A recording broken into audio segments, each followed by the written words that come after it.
Welcome to Miss Scarlett. Subscribe and don't miss out on Patreon. Have fun! As the moon cast a silent vigil over the city, Rowan Crawford found himself battling the night's solitude. His weary eyes, laden with the weight of insomnia, fixated on the void above, counting not sheep, but seconds that dripped like molasses. The soft buzz of his phone intruded upon the quiet, a beacon of potential reprieve. Curiosity tugged at his tired fingers, guiding them towards the glowing screen.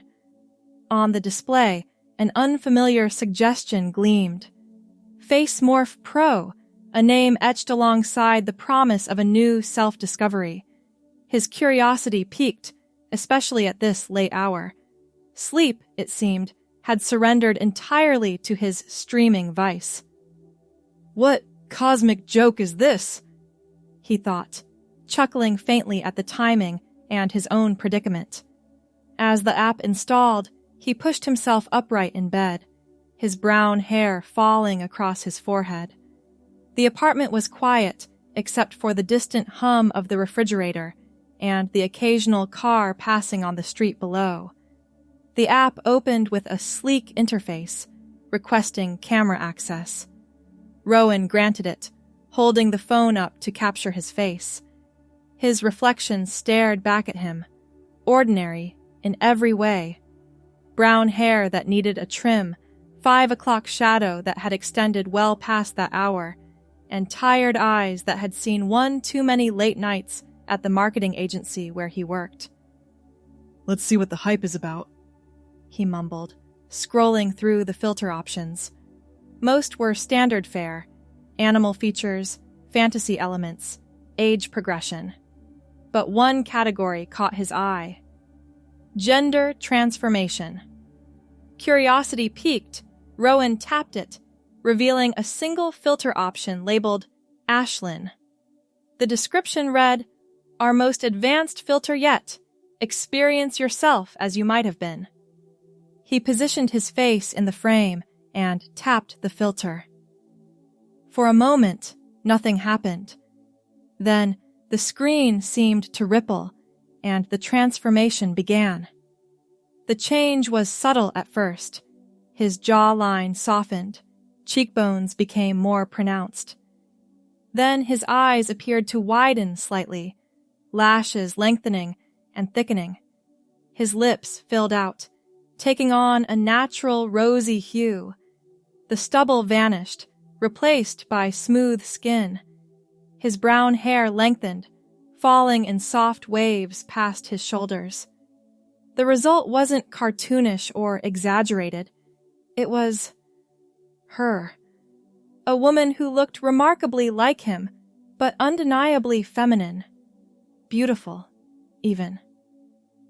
"Whoa," Rowan whispered, turning his head from side to side, watching as the female version mirrored his movements flawlessly. There was no lag, no glitching. The app had transformed him into what could only be described as his female counterpart. He experimented with expressions, smiling, frowning, raising an eyebrow. Each movement translated perfectly to the feminine face on the screen. The technology was incredible. "This is weird," he said, but couldn't stop staring. The woman in the phone had his eyes, his features, recognizable but reimagined. The app had even given her subtle makeup that enhanced those features without looking overdone. Rowan spent nearly an hour exploring the filter, taking screenshots and examining them closely. There was something fascinating about seeing himself this way. The woman on the screen, Ashlyn, according to the filter's name, looked confident, put together. Everything Rowan often felt he wasn't. It was well past 2 a.m. when fatigue finally began to overpower curiosity. With one final screenshot saved, Rowan closed the app and placed his phone back on the nightstand. He settled into bed, his mind still processing the image of Ashlyn. "Just a filter," he reminded himself as sleep finally crept in. An impressive one, but still just a filter. The morning sun streamed through the blinds, casting stripes of light across Rowan's face. He stirred, consciousness returning slowly. Something felt different. His skin felt softer against the sheets, and a strange weight seemed to pull at his chest. Dismissing it as the remnants of some forgotten dream, Rowan rolled over and reached for his phone, eyes still closed. His fingers seemed to fumble more than usual, and when he finally grasped the device, it felt slightly larger in his hand. The phone slipped from his grip, clattering to the floor. Rowan groaned and forced his eyes open, ready to start the day. That's when he noticed the strand of hair falling across his face. Long, brown hair. "What the?" His voice caught in his throat, higher pitched than normal. Heart racing, Rowan sat up quickly and immediately felt an unfamiliar weight on his chest shift. Looking down, he froze.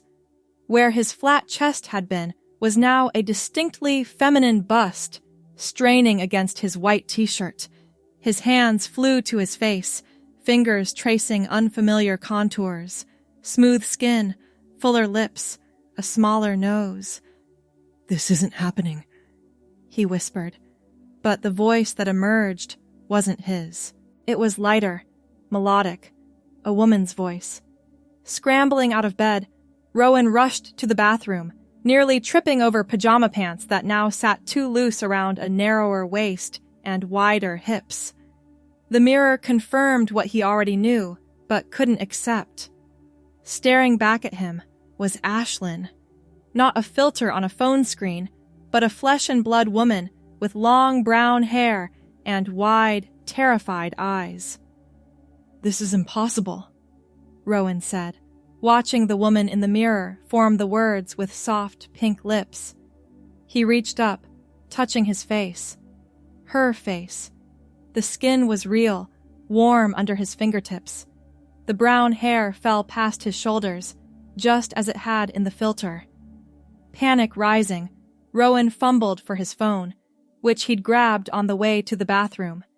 He opened the FaceMorph Pro app, hoping to find some explanation, some way to reverse whatever had happened. But when the app loaded, it showed only a message. "Thank you for experiencing your true self. Change is permanent after 8 hours of filter application."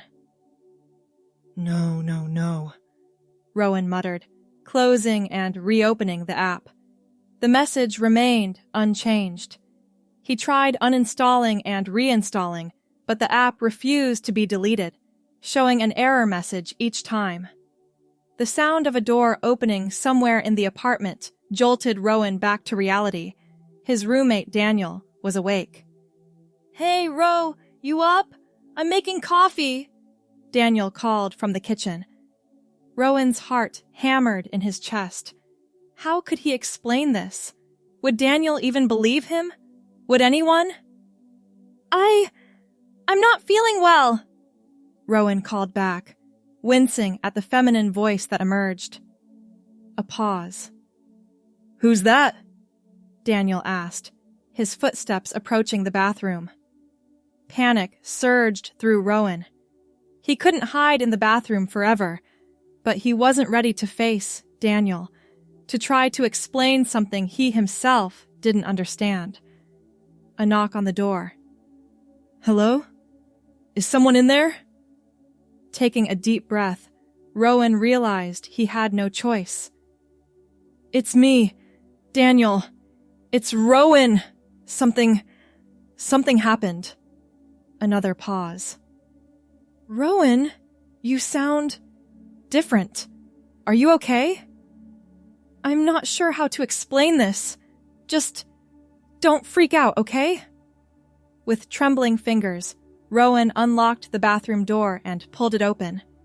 Daniel stood there in sweatpants and a faded t-shirt, coffee mug in hand. His expression shifted from confusion to shock. the mug nearly slipping from his grasp. "Who are you? Where's Rowan?" Daniel demanded, taking a step back. "It's me, Daniel. I know this sounds crazy, but I am Rowan." The words sounded absurd, even as they left his lips. "Last night, I downloaded this app, a face filter app. I tried this filter that showed what I'd look like as a woman, and when I woke up..." Rowan gestured to his transformed body. Daniel stared, disbelief evident in his expression. "If this is some kind of joke..." "It's not a joke. Look, ask me anything only Rowan would know." Daniel narrowed his eyes. "What happened in Vegas 2 years ago that we swore never to talk about?" "You got so drunk you thought you were a flamingo and stood on one leg in the hotel fountain for 20 minutes, then tried to convince the security guard you were performing performance art," Rowan answered without hesitation. Daniel's eyes widened. "Holy shit! Rowan? But how is this even possible?" "It's about living authentically, without the constraints of expectations. The app said something about the change being permanent after 8 hours. I thought it was just a filter, Daniel. I had no idea this could actually happen." "Let me see this app," Daniel said, extending his hand for the phone. Rowan handed it over, watching as Daniel's expression grew increasingly confused as he navigated through Face Morph Pro.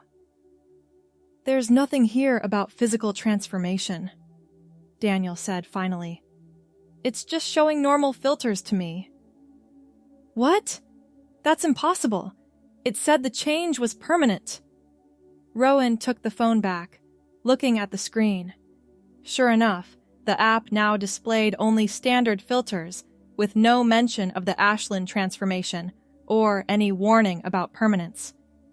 "This is insane," Daniel muttered, running a hand through his hair. "What are you going to do?" Reality crashed down on Rowan. What was he going to do? He couldn't go to work like this. Couldn't face his family, his friends. His entire life had been upended overnight by an app that now showed no evidence of its true capabilities. "I don't know," Rowan admitted, voice cracking. "I need to figure out how to reverse this." "Maybe we should get you some clothes that fit," Daniel suggested, eyeing Rowan's now ill-fitting pajamas. "My sister left some things here last time she visited. They might work better than what you've got." The practicality of the suggestion grounded Rowan somewhat. "Yeah, that might be a good start." Daniel disappeared into his room, returning moments later with a navy blue sundress and a white cardigan. "These should fit. Hannah's about your current size, I think." Rowan took the clothes, another wave of surreality washing over him. He was about to wear a dress, because he had somehow been transformed into a woman overnight by an app. "I'll give you some privacy," Daniel said, backing away. "But, Ro, we're going to figure this out, okay?" Alone again, Rowan looked at the feminine garments in his hands. His own clothes, jeans, t-shirts, button-downs, would hang off this new body. The thought of wearing women's clothing made his stomach knot, but what choice did he have? With a deep breath, Rowan removed his oversized pajamas. The body revealed in the mirror was undeniably feminine, curves where there had been none before, skin smoother than it had ever been. It was disorienting, seeing a stranger's body move at his command. The dress slipped over his head easily, falling to just above his knees. The white cardigan completed the outfit, providing a sense of security and coverage that Rowan desperately needed. Looking in the mirror, he saw Ashlyn fully realized, a beautiful woman with long brown hair, dressed in a navy sundress and white cardigan. The outfit matched his new face perfectly, as if it had been chosen specifically for this version of himself. The strange part was, he didn't look ridiculous. He looked right. The thought jarred him. There was nothing right about this situation. He needed to focus on finding a solution, not admiring how well a dress complemented his unwanted transformation. Stepping out of the bathroom, Rowan found Daniel in the kitchen, furiously searching something on his laptop. "I'm looking up this Face Morph Pro company," Daniel explained without looking up. "There's almost nothing about them online. Just a basic website with the same description as the App Store. No contact information, no physical address." Rowan sat across from him, still adjusting to the feel of the dress against his skin. "There has to be some way to reach them." "The app has to be connected to someone. I'll keep digging." Daniel finally looked up, his expression softening. "You look different." "I feel different," Rowan admitted. "Everything feels wrong. My voice, my body, these clothes, but also not wrong. It's confusing."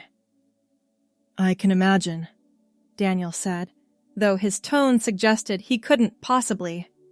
Rowan's phone buzzed with a calendar reminder. "Shit! I was supposed to meet Beth for brunch to discuss the Henderson campaign." Beth was his colleague at the marketing agency, and they had been assigned a major client project together. "You can't go like this," Daniel said immediately. "I know, but I can't just not show up either. This account is huge." Rowan ran a hand through his long brown hair, still startled by its length. "I could email her, say I'm sick." "Or," Daniel said slowly, "you could go as whoever you are now." "What? How would that even work?" "Tell her you're Rowan's cousin or something, that he asked you to meet with her because he's ill. Take notes. Bring them back to Rowan later." The idea was absurd, but then again, no more absurd than the situation itself. "I don't even know how to act like a woman," Rowan protested.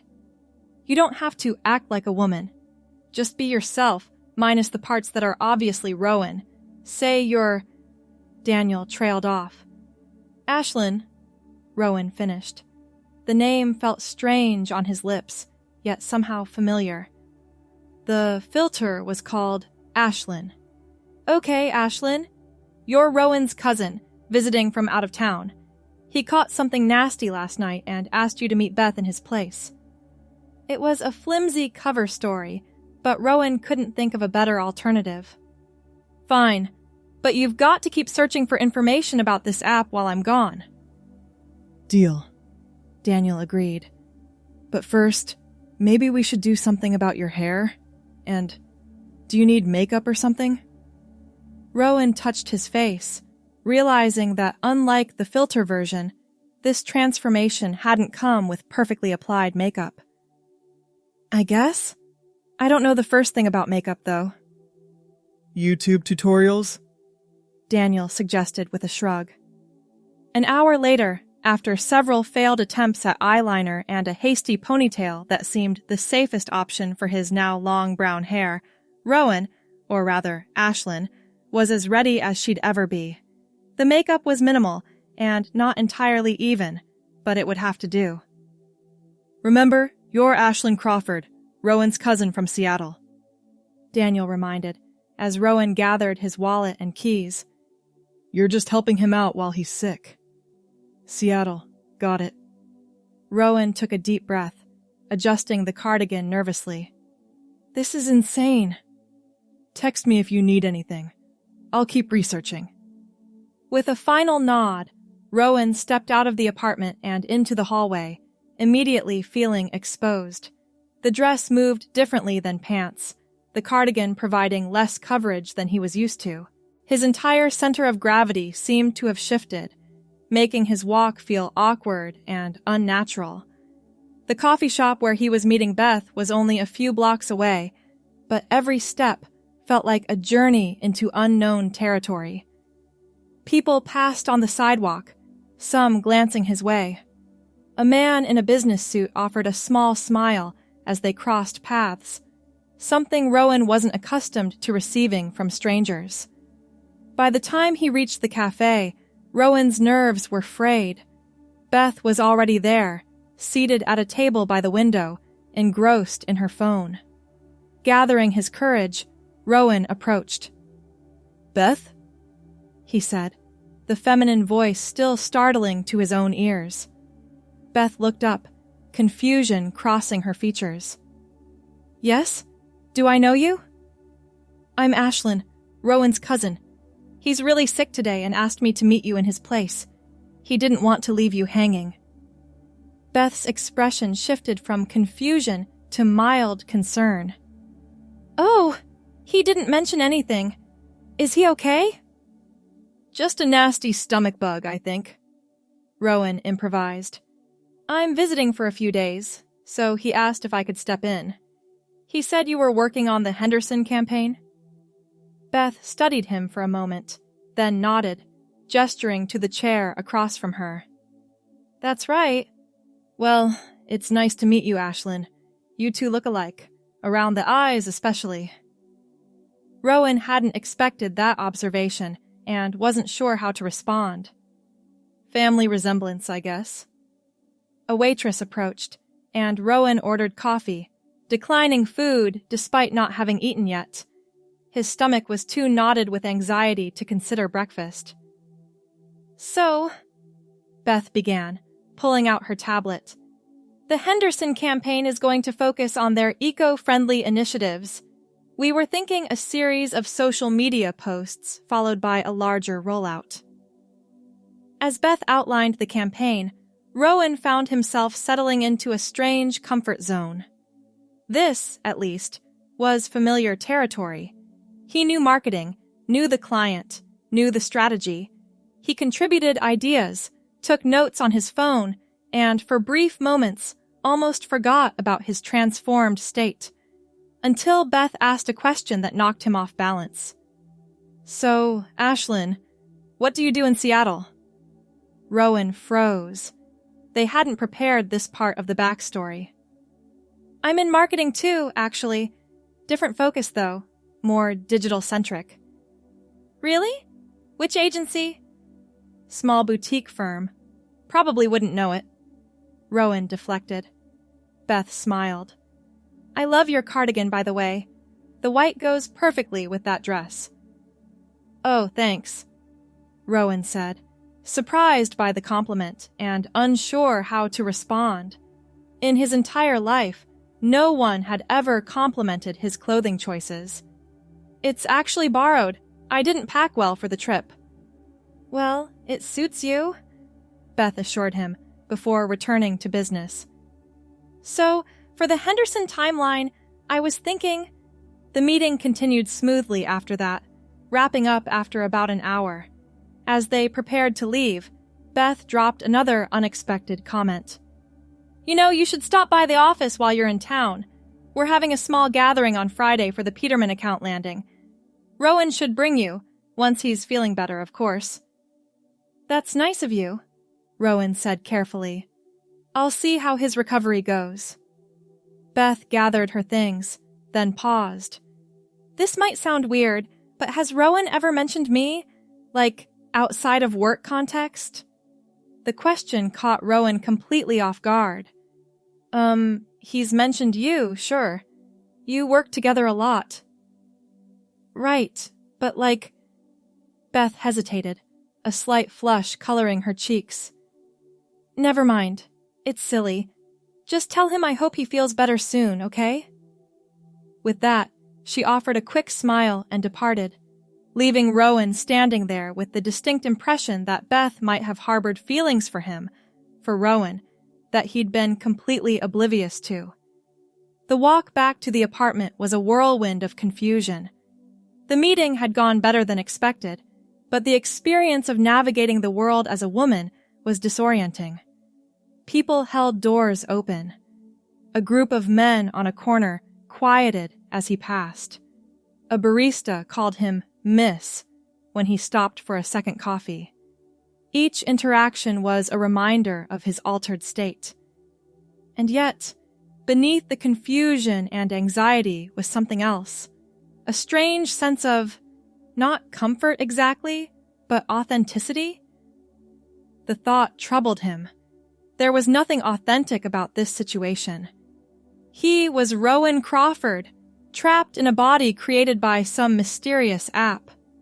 When he returned to the apartment, he found Daniel surrounded by printouts and open browser tabs. "Any luck?" Rowan asked, setting down his coffee. Daniel looked up, his expression grim. Not much. The company behind FaceMorph Pro seems to be a shell. I found a forum thread where someone claimed something similar happened to them with a different app from the same developer, but the thread was deleted before I could read it all.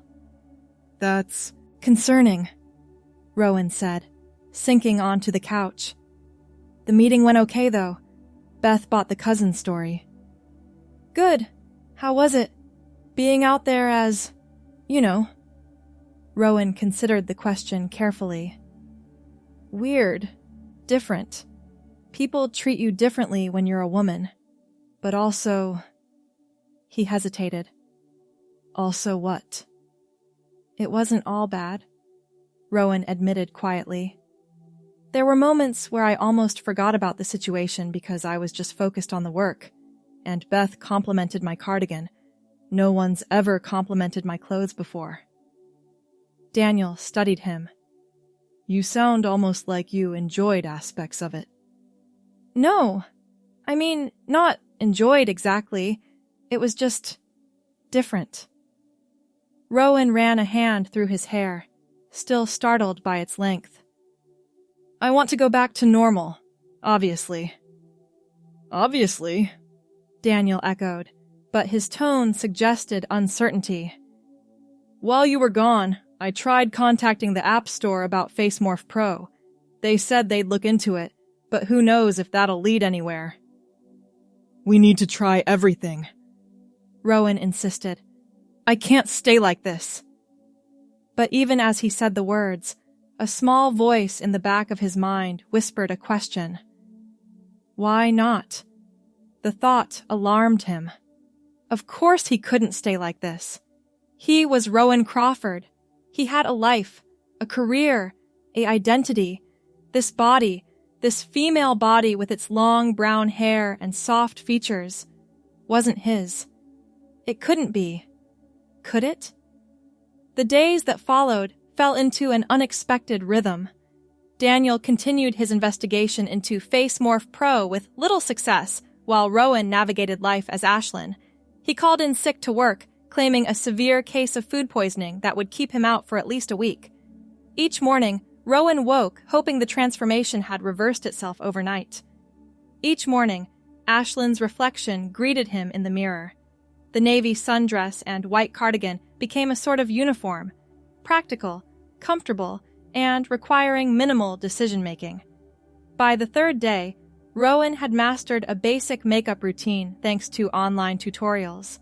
The movements that had felt awkward and foreign began to feel more natural. He found himself adjusting to the new center of gravity, the different way clothes fit, the sensation of hair brushing against his back. On the fourth day, Daniel convinced him to go shopping. You can't keep wearing Hannah's dress forever, he pointed out reasonably. And we don't know how long this will last. The mall was an entirely new experience as Ashlyn. Rowan had always hated shopping, rushing through stores with minimal trying on and decision-making.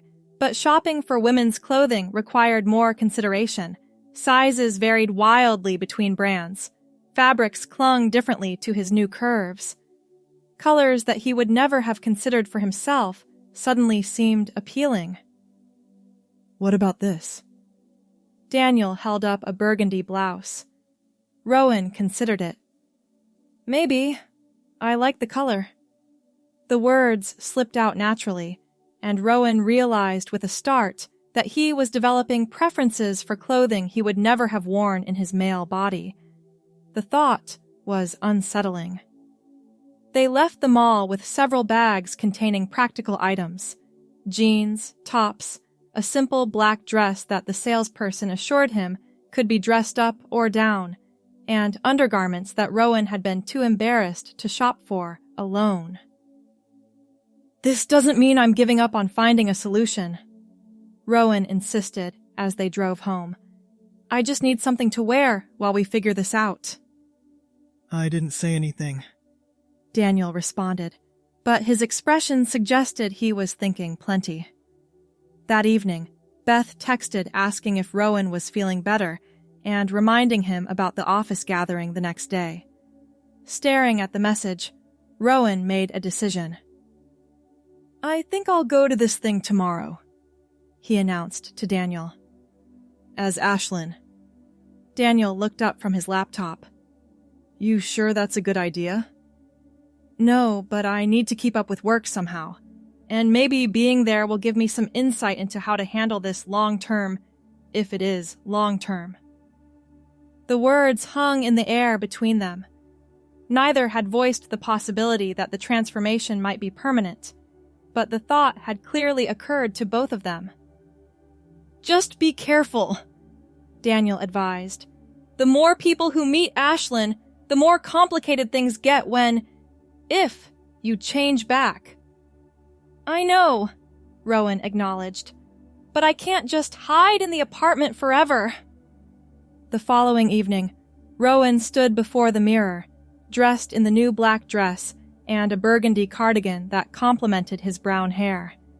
The makeup he applied was still basic but more confident than his earlier attempts.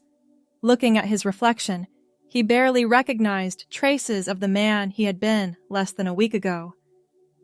"How do I look?" he asked Daniel, who waited by the door. "Different," Daniel said simply. "But good different!" The office gathering was held in the agency's main conference room, transformed with soft lighting and catering tables. Rowan entered nervously, immediately scanning for familiar faces. Beth spotted him first, waving him over. "Ashlyn, you made it!" she exclaimed. "Is Rowan with you?" "He's still not feeling great," Rowan explained, the lie coming more easily now. "But he insisted I come anyway. Said I should see where he works." "Well, I'm glad you're here. Let me introduce you to everyone." What followed was a surreal experience of meeting people Rowan had worked with for years, all of whom saw him as a stranger. He carefully balanced playing the role of interested outsider while avoiding revealing how much he already knew about the agency and its clients. To his surprise, people seemed drawn to Ashlyn. Colleagues who had barely spoken to Rowan engaged in lengthy conversations. The creative director, who had always been intimidating, asked for her opinion on a campaign concept. Even the normally reserved head of accounts stopped by to chat. "Your cousin mentioned you're in marketing too," the man said. "We're actually expanding the digital team. You should consider applying if you're ever thinking of relocating."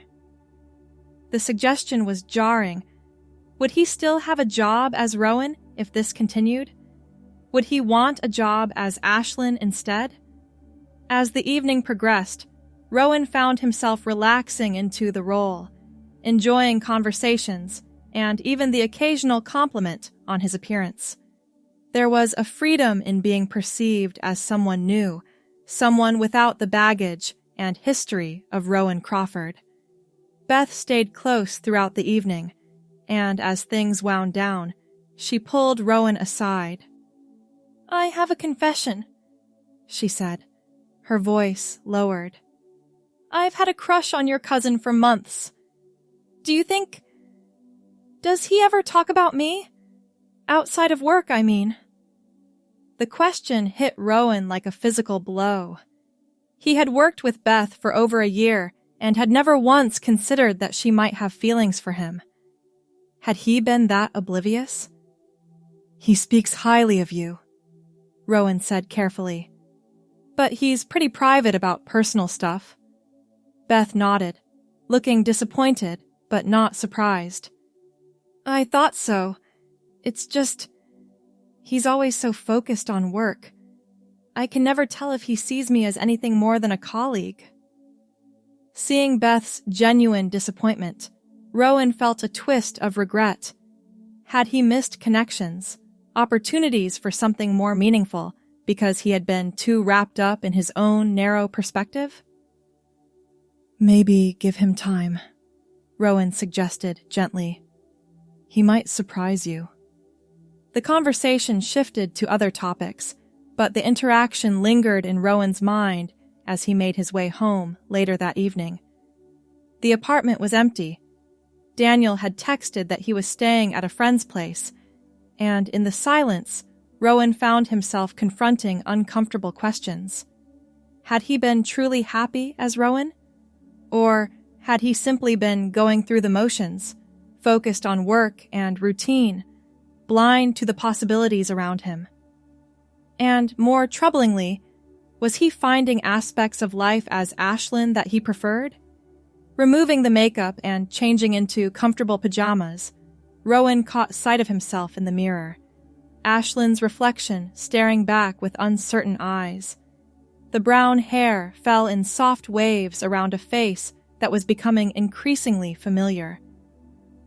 "Who am I now?" he whispered to the reflection, but no answer came. Morning arrived with a text from Daniel. "Found something? Coming home soon?" Hope surged through Rowan. Had Daniel discovered a way to reverse the transformation? He paced the apartment, waiting anxiously until Daniel finally returned, carrying a printout. I found an archived version of that deleted forum thread, Daniel explained, spreading the paper on the kitchen table. A user named TheTruthSeeker87 claimed a similar app changed their appearance 2 years ago. They said the transformation revealed their true self, whatever that means. "Did they change back?" Rowan asked urgently. Daniel hesitated. "They said they chose not to. According to this post, there was a way to reverse it within the first 30 days, but they decided they preferred their new self." Rowan stared at the printout, trying to process this information. "So, there is a way to change back? Did they say how?" "That's where it gets vague. They mentioned something about accepting or rejecting the true self, but didn't elaborate. Before anyone could ask follow-up questions, the thread was deleted." "That's not very helpful," Rowan said, frustration edging his voice. "Accept or reject the true self. What does that even mean?" Daniel shrugged. "No idea, but it's the only lead we have. The post also mentioned that after 30 days, the change becomes irreversible." The timeline sent a chill through Rowan. So I have about 3 weeks to figure this out. If this person was telling the truth, yes. Rowan sank into a chair, mind racing. Accept or reject the true self, he repeated quietly. Do you think, could this be who I'm supposed to be? Is that what the app meant by experiencing your true self? I don't know, Ro. Only you can answer that. The question lingered between them, heavy with implication. Was Ashlyn his true self? The idea seemed absurd on the surface. Rowan had never questioned his gender identity before, yet there was an undeniable comfort in this new body, a sense of rightness that he couldn't entirely dismiss. I need time to think, Rowan said finally, but we should keep looking for more information. Daniel nodded. The user mentioned seeking out others who had experienced the same thing. Maybe there's a community somewhere. Check social media, forums, anywhere people might discuss this. If it happened to me and the truth seeker person, it must have happened to others. As Daniel turned his attention back to research, Rowan retreated to his room, thoughts churning. The possibility of a choice, to return to his original form or remain as Ashlyn, was simultaneously liberating and terrifying. It meant confronting questions about identity that he had never considered before. Who was he, truly, and who did he want to be? The following days brought a new routine. Rowan continued living as Ashlyn, venturing out more frequently, growing accustomed to the way the world perceived and interacted with his feminine form. Daniel kept searching for information, occasionally finding breadcrumbs, but nothing substantial. A week after the transformation, Rowan decided to return to work as Ashlyn. He crafted a story with Daniel's help. Rowan had been called away for a family emergency, and his cousin Ashlyn, who had similar marketing experience, would temporarily take his place on projects. The agency's director was skeptical, but needed the work completed. With Beth's endorsement of Ashlyn's capabilities, based on their campaign discussions, arrangements were made. Rowan would work remotely as himself while Ashlyn handled in-person meetings. It was a precarious charade, but it allowed Rowan to maintain professional connections and, more importantly, to test what life might be like if the transformation became permanent. To his surprise, he found himself thriving in the role. Colleagues who had dismissed Rowan's ideas now listened when Ashlyn presented them. Clients responded positively to her approach. Even the creative process felt different, freer somehow, as if Ashlyn could access perspectives that Rowan had been unable to see. 2 weeks after the transformation, Rowan sat across from Daniel at their kitchen table, both reviewing what little information they had gathered. We're running out of time, Daniel pointed out. If that 30-day limit is real, you need to decide soon. I know, Rowan acknowledged, running a hand through the brown hair he had finally learned to style properly. But how do I decide when I don't even know what accepting or rejecting the true self means? Maybe it's simpler than we're making it. Maybe it's just about whether you want to be Rowan or Ashlyn. The statement hung in the air, deceptively straightforward, yet profoundly complex. What if... Rowan began hesitantly. What if I'm starting to think I might want to stay as Ashlyn? The words, once spoken, couldn't be taken back. Daniel's expression remained neutral, but his eyes registered surprise. Are you? Rowan nodded slowly. As I stand here, gazing at my reflection in the bathroom mirror, I realize this might be the last time I see Ashlyn, the persona I've embraced for the past several months. It's not just the wig, makeup, or clothing that makes her. It's the way she carries herself, the confidence and ease with which she navigates a world that had always seemed foreign to me before.